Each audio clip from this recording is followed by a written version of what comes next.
নমস্কার প্রিয় শ্রোতা বন্ধুরা, আমি কবি লোহরাম দে একটি স্বরচিত কবিতা পাঠ করছি। কবিতাটির নাম আর ঘুমায়ো না ভারত।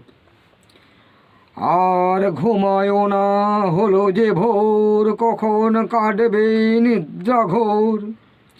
দেখো সুসজ্জিত সৈন্য চক্রবহর, রণে আহবে ডাকিছে ওই।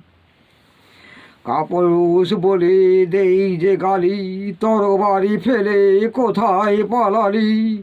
ধিক্কার দিচ্ছে করে তিরস্কার, ভারত এখনো ঘুমিয়ে রবে।